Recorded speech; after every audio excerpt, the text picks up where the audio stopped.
عمرك فكرت ليه ريحة الأكل بتوصل لك قبل ما تشوفه؟ أو ليه لون نقطة حبر صغيرة ممكن يملى كوباية مية؟ تعال نفهم السر ورا ده. اسمه الانتشار. هنعمل تجربة بسيطة على حالات المادة الغازية والسائلة والصلبة ونشوف النتيجة. بس نفهم الأول يعني إيه انتشار؟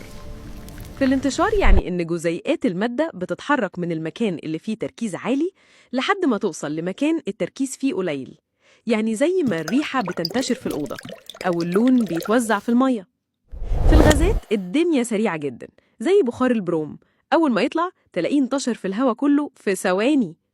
لكن في السوائل الموضوع أهدى شوية، زي لما نحط شوية برمنجانات في المية، اللون بيفضل ينتشر واحدة واحدة، ياخد ساعات. أما في المواد الصلبة الانتشار بيكون أبطأ بكتير. يعني لو نزلنا نقطة صبغة على سفنجة هتاخد وقت طويل جدا علشان تنتشر جواها. يعني كل ما كانت المادة جزيئاتها بتتحرك بحرية أكتر، كل ما الانتشار بيكون أسرع. الغازات أسرع من السوائل، والاتنين أسرع من المواد الصلبة. العلم حوالينا في كل حاجة، حتى في ريحة الأكل اللي بتفتح النفس.